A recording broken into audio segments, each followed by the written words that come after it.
जय राम जी की नमस्कार। कैसे हैं आप सब? मैं आप सभी का आज के वीडियो में बहुत ज़्यादा स्वागत करती हूँ। और मैं पता नहीं आज मैं पहली बात तो मैं दुकान से लेट आई, फिर मैंने किचन का काम करना शुरू कर दिया। बीच में मेरे को नोटिफिकेशन दिखा और मैंने वीडियो देखी। आज अंकल जी की वीडियो आई है। सच में बहुत ज़्यादा मन को खुशी मिली, लेकिन आप विश्वास नहीं करोगे, उस वीडियो को देखकर रोना भी आया। मतलब आज वो वीडियो, ऐसी वीडियो जिस चीज को मैं महसूस करती थी वो चीज मैंने आज सामने देखी। मैं पिछले 6 महीने से, जब से ये मामला आया है ना सामने, तब से मैं उस चीज को महसूस करती थी। मैं अपने अंदर वो सारी चीजें, मतलब वो होता है ना, देख पाना, सामने वो स्थिति देख पाना, मैं वो स्थिति देखती थी। मुझे लगता था कहीं ना कहीं कि यहाँ ऐसा ही हो रहा है। कोई भी माँ बाप अपनी औलाद के लिए कभी बुरा नहीं सोच सकते, कोई भी माँ बाप। मैं हमेशा कहती थी अपनी जगह पर रखकर मैं देखती हूँ तो मुझे बुजुर्ग गलत नहीं लगते, अंकल आंटी मुझे गलत नहीं लगते। आज अंकल आंटी ने पहली बात क्या कही, मेरी संपत्ति तो जा चुकी है। यही मैं इतने दिन से बता रही थी कि उनकी संपत्ति जा चुकी है। रही खजी कसर जो है वो क्यों पूरी, मतलब उनको जीने लायक भी नहीं छोड़ रहे। उनमें बचा क्या है यार? कोई इंसान जिसने इंसानियत जिंदा होगी ना, वो समझ जाएगा। एक माँ बाप जिनकी औलाद दोनों ही खत्म हो गए, दोनों ही नहीं है, उनके पास भी बचा भी क्या है? कुछ नहीं बचा। हाँ, अगर उनके परिवार में सब लोग सही हंसी खुशी रहते रहते, समय के साथ में वो जख्म है ना, वो भरना शुरू होते। पूरी तरह नहीं भरते जब तक वो जिंदा थे, क्योंकि उन बच्चों को उन्होंने अपनी गोद में खिलाया है, उनको अपने हाथ से रोटी खिलाई है। वो पैदा हुए तब से लेकर के वो शादी हुई, फिर बच्चे जवान होने के बाद शादी हुई, फिर उन बच्चों के बच्चे हुए, हर एक सिचुएशन को उन्होंने अपनी आंखों से देखा है। और आज उसी घर में वो रह रहे हैं जहां पे उन दोनों बच्चों की, मतलब एक बाप के लिए सबसे दुखद बात होती है उसके बेटे का कंधा, बेटे को कंधा देना सबसे गंदी बात होती है उस बाप के लिए। लोग हमें गालियां दे रहे थे, लोग हमें बोल रहे थे तुम लोग ऐसे हो वैसे हो, एक अबला नारी का दर्द नहीं समझ सकते। अरे एक माँ बाप के दर्द से बढ़कर कोई दर्द होता है इस दुनिया में? नहीं होता। एक माँ बाप के दर्द से बढ़कर कोई दर्द नहीं होता। मैं पिछले 4 दिन से मैंने मेरी वीडियोस प्राइवेट की, मैंने कोई वीडियो नहीं बनाई, क्योंकि मुझे कहीं ना कहीं अंकल आंटी पे गुस्सा आ रहा था कि इतने दिन से हम लड़ रहे हैं, अंकल आंटी को सामने आना चाहिए, कम से कम हमारे लिए आना चाहिए। खुद के लिए नहीं आना चाहते, हमारे लिए आना चाहिए, क्योंकि हम परेशानियां झेल रहे हैं। लोग हमें धमका रहे हैं, लोग हमें गालियां दे रहे थे, बददुआएं ली, बहुत ली, लेकिन मैं सिर्फ कर्मा पे विश्वास रखती हूँ। वो भगवान जो है ना, मैं जो चीज मैं मेरे लिए नहीं सोच सकती वो मैं दूसरे के लिए नहीं करती, ठीक है? वो भगवान कर्म देखता है, मैं उस चीज पे विश्वास करती हूँ। लोग बददुआएं दे रहे थे, नहीं रुके हम, लेकिन जब देखा कि यार कोई इंसान मेरे परिवार तक पहुंच गया जो कह रहा है कि मैं ये कर लूंगा, खुद को हार्म कर लूंगा, उसका जिम्मेदार ये लोग होंगे, उस सिचुएशन में दोबारा से फिर भी मेरा जब जब गलत लगा ना मुझे, अंकल के कैरेक्टर तक वो गई, तब मैंने बोला, लिमिट्स क्रॉस करके मैंने बोला। 4 दिन पहले मैंने सारी वीडियोस प्राइवेट की हैं। क्यों की हैं? क्योंकि यार मुझे पता नहीं क्यों होप खत्म हो गई थी। आज अंकल बोले, दोबारा से एक उम्मीद जागी कि नहीं, वो बोलना चाहते हैं, लेकिन वाइट बोले कैसे? कोई बोलने दे तब ना। दूसरी बात, वही बात है, मुंह ऊपर करके थूकना, खुद के ऊपर गिरना, वो बात। और अब मैं, अंकल जी ने आज एक सलाह मांगी है सबसे कि जो जो मेरा सपोर्ट कर रहे हैं, जो मुझे चाहते हैं, वो मुझे एक सलाह दो कि मैं क्या करूं। अंकल आप डरो मत। आप कब तक, कितने दिन तक अपने खानदान की आपने जो इज्जत बचाई थी उसको किस तरीके से नीलाम किया जा रहा है? आप कब तक चुप रहोगे? दूसरी बात, आज आपने बहुत अच्छी बात कही, जो सेवा करेगा ना, चाहे वो कोई भी हो, बुढ़ापे में जो सेवा करेगा, अभी तो आपके हाथ पैर चल रहे हैं, उसके लिए जरूर होना चाहिए। दूसरी बात, एक और बात यहाँ पे कहना चाहूंगी, एक बच्ची जो कि आपके पास, जब से उसने दुनिया को समझना शुरू किया था, मतलब उसने जाना था कि रिश्ते क्या हैं, मैं 3-4 साल की उम्र थी ना उसकी, तब से वो आपके पास रह रही है। उसके पूरे अधिकार बनते हैं। हमारा कानून भी, जो बायोलॉजिकल जो चाइल्ड होता है उसके, और जो हम गोद लेते हैं, जो दत्तक चाइल्ड होता है ना, गोद लेते हैं, जो चाइल्ड होता है उसके दोनों के अधिकार बराबर रखता है। उस बच्ची को नहीं पता मेरे माँ बाप वो प्यार ज्यादा करते हैं कि ये ज्यादा करते हैं, उसके लिए तो आप ज्यादा करते हैं।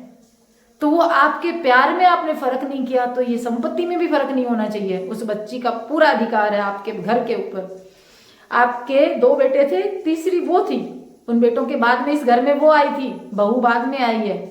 और आज आपने एक बात बहुत अच्छी कही जिसका हम सब समर्थन करेंगे। आपने कहा वो संपत्ति आपकी पोतियों की है, होना भी यही चाहिए, पोतियों को ही संपत्ति जानी चाहिए। जहां पर जो वो होता है ना कि वसीयतनामा होता है, उसमें भी हमने सुना है, मैंने मूवीज में देखा है और सुना है कि बच्चे की उम्र लिखी जाती है, 18 साल के बाद में उस बच्चे की ये संपत्ति मेरी इतनी होगी, उससे पहले नहीं। तीसरी बात आपने एक बहुत अच्छा जवाब दिया, जो बार बार हमें चुभती थी, वो बात आपको तो चुभेगी ही, हमें भी चुभती थी कि पूरा झुंड बैठा है, भंडारे लग रहे हैं, ये बात हमें भी चुभती थी। मैंने भी मेरे वीडियोज में बोला था वो भंडारे लग रहे हैं। आपने उस चीज पे बहुत अच्छी बात बोली। आपने कहा ना कि वो झुंड कहाँ गया, वो पूरे परिवार को लेके घूम रही है, वो भी तो पूरे परिवार को लेके घूम रही है ना। आपने बहुत अच्छी बात बोली यहाँ पे अंकल। और आप इस तरीके से आ जाए, इस तरीके से अगर आप पहले आ जाते ना तो ये इतनी लिमिट्स क्रॉस नहीं करती। आपने इसको ज्यादा जाना है, हमसे ज्यादा जाना है। हमने भी इसको जितना यूट्यूब पर है उससे तो बहुत ज्यादा हम इसको जान चुके। जो इंसान इस लेवल तक गिर मतलब उसको ये रिश्तों की मर्यादा तक का ख्याल नहीं, वो कहीं तक भी गिर सकती है, कहीं तक भी। बुजुर्गों की सुनो भाई, ज्यादातर यूट्यूब फैमिली जानती है, वाणिज्य कर्म करता हूँ। अंकल जी सबसे पहले तो प्रणाम, क्या पता आपके पास वीडियो पहुंच जाए। नहीं देखेंगे वो, मुझे विश्वास है। अगर पहुंच जाए तो देखो, ये जो अगर आप लोग देखो ना तो एक कमेंट जरूर करवा देना, मुझे बहुत मैं तो मोटिवेशन आजकल वीडियो नहीं बना रहा क्योंकि इसी बात के कारण से, और मैं थोड़ा सा वो हो गया था, जबकि मुझे फर्क नहीं पड़ता, चाहे मुझे 1 नहीं लाख गालियां दो, कितनी चाहे जिसकी जुबान जितनी गंदी हो सकती है उतनी गंदी जुबान से बददुआएं दो, क्योंकि कागला की कुर्सी से ऊंट नहीं मरते। क्योंकि कागला सोचता है कि एक ऊंट मर जाए तो काफी दिन तक खाएं। वही बात है आपकी ऐसी बददुआओं से, क्योंकि हम सही जगह खड़े थे, खड़े हैं, खड़े रहेंगे। एक चीज सोच के देखना, चाहे मेरी बेटी हो, चाहे मेरी बहन हो, चाहे मेरी पत्नी हो, कोई भी हो, अगर हर समाज के अंदर 100 में से 99% लोग ये कह देंगे, अगर उसकी उम्र इतनी ज्यादा नहीं हुई है तो कह देंगे यार उसको भी तो सहारा चाहिए, उसको भी तो जिंदगी काटनी है, वो दूसरा कर लेगी। उसको वही जो पीछे छोड़ के आई, जो गुजर गई दो वो मिल जाएंगे उसको। पहले वाला गया, दूसरा मिल गया, अंकल ने दे दिया बेचारा। दूसरा गया, वो अंकल की ही कुछ वो थे, नहीं देना चाहिए था, पूर्व जन्म के कर्म थे, उनको फिर मिल जाएगा तीसरा। शुरू से लास्ट तक की यही बातें थी मेरी, लेकिन उन अंकल आंटी की सेवा करने वाला इस दुनिया में कोई नहीं मिलेगा। सिर्फ और सिर्फ अगर कोई मिलेगा तो कुछ प्रॉपर्टी के लिहाज से ही भले कुछ कर लो, बाकी एक बेटी है वो माँ बाप के जैसे समझती है। हाँ वो समझती है, बेटी के बराबर तो कोई होता ही नहीं, सच बताऊं उसके बराबर तो कोई होगा ही नहीं उनके लिए। सेकंड नंबर जो अभी बोल रही थी, मैं सुन रहा था, मैं आजकल बोलता नहीं हूँ, उनकी जो पोतियां हैं वो अगर उनकी चलेगी, लेकिन चल नहीं सकती यार, सच बता, भूल जाएंगी, ना समझ है जब तक नहीं, वो समझेंगी जब 28 से अबाउ चले जाएंगी ना, उस समय वो समझ जाएंगी, इसका बहुत विरोध करेंगी वो, जिसके लिए लोग हमें बददुआएं दे रहे हैं उसका विरोध करेंगी। उस समय अगर ये जिंदे रहे उसके दादा दादी तो ये जरूर सपोर्ट करेंगे, सब कुछ करेंगे, अपने जी जान ताक करके भी करेंगी। लेकिन क्या कर सकते हैं, अभी समय बहुत लंबा हो, तब तक तो शायद अंकल और आंटी की सहन शक्ति इतनी नहीं रहेगी कि वो तब तक रहें। बस अगर कुछ गलत बोला हो तो भाई माफी चाहता हूँ अंकल, बाकी मेरे शब्द यही थे, यही है, यही रहेंगे। क्योंकि हम सारे हमेशा देखते हैं, आए दिन समाज के अंदर देखते हैं, क्योंकि हम जितने लोगों से मिलते हैं ना उतने शायद हर कोई नहीं मिलता, पर दिन हर दिन हम कम से कम भी 100 आदमियों से मिलते हैं, कम से कम 100, महीने के लगा लो 30 के हिसाब से कितने हो गए, क्योंकि क्या पता 1000 से भी मिलते हैं, 300 से भी मिलते हैं। यही चीजें मिलती हैं कि सबको हर कुछ मिल जाता है, लेकिन माँ बाप को बेटा नहीं मिल सकता कभी भी। मैं पता है, मैं एक सिचुएशन सोचती हूँ, कई बार सोचती हूँ मैं, अब जब शाम का टाइम होता है, ये वीडियो वगैरह सामने आ जाता है ना इसका, या फिर किसी और का आ जाता है जो गलत बोलते रहते हैं, तो मैं एक चीज सोचती हूँ कि उन बुजुर्गों की वो शाम कैसी होती होगी रोजाना, वो बुजुर्ग उस बड़े इतने बड़े घर में वो अकेले, वो शाम को कैसे बैठते होंगे पास में, दिन तो गुजर जाता होगा उनकी, शाम कैसे कटती होगी उनको उस घर में, सुनने घर में कैसे रोना आता होगा, कैसे किलकारियां गूंजती थी उस घर में। बांझ नहीं थी वो माँ, बच्चे पैदा किए थे उसने 2-2, और वो उस घर में आज कैसे रहती होगी। ये चीज सोचती हूँ ना, इसी चीज के बलबूते पे मैं यहाँ पे पता नहीं क्या क्या बोल जाती हूँ, क्योंकि उस सिचुएशन को अपने ऊपर लेकर देखना। और मैं उस अबला बहुरानी से कहूंगी कि देख, तू तो तेरी काट लेगी, लेकिन इनको काट लेने दे जिंदगी। देख सोच के देखना, तो इनके घर में बहू बन के गई थी, तूने इनको दिया क्या, क्या दिया तूने। इन्होंने अपने 2 बेटे तेरे को सौंप दिए, तू क्या देख कर गई इनको, ये बेइज्जती। अरे पूर्वज जो होते ना, पीढ़ियां गुजर जाती इज्जत कमाने में, वो इज्जत गंवाने में तूने देख कितना समय लगाया। सोच ना थोड़ा सा, अगर वीडियो देखे ना मेरा तो सोचना, पीछा छोड़ दे इनका, जी लेने दे, थोड़ी सी जिंदगी है जैसे तैसे। रोटी, वो कह रहे ना रोटी तो मेरे को सरकार दे देगी, नौकरी करता है बंदा। अगर प्रॉपर्टी का भूखा होता ना, तो वो भी तेरे जैसे यूट्यूब पे खूब पैसे छाप सकता था।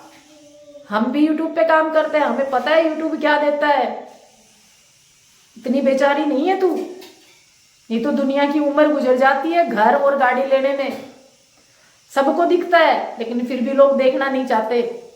और जो अभी कुछ लोग पीछे पड़े हुए हैं ना, सिचुएशन सोच के देखना। आज तक मैंने बद्दुआ नहीं दी, आज तक मैंने बद्दुआ नहीं दी मेरे चैनल पे, लोग मेरे को बहुत गालियां देके गए, लेकिन मैं आज कहती हूँ सिचुएशन में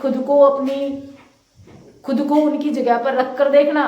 खुदा ना खास्ता ऐसा अगर तुम्हारे साथ हो जाए तो क्या हालात होगी, एक बार ये सोच के देख लेना। और अब मैं ये वीडियो अपलोड कर रही हूँ, अभी बनाया मैंने, अभी दुकान से आने के बाद। नहीं, मेरा मन नहीं था वीडियो बनाने का, मैंने लाइव देखी, उसके बाद में मैंने जैसे अंशु की लाइव आई वो लाइव देखी, देखते मैंने वीडियोस पब्लिक किए, उसके बाद वीडियो बनाने का मन नहीं था। सबके वीडियोज आ चुके, मेरा नहीं आया था। अब अंकल का देखा ना, तब मेरे अंदर तसल्ली हुई, तब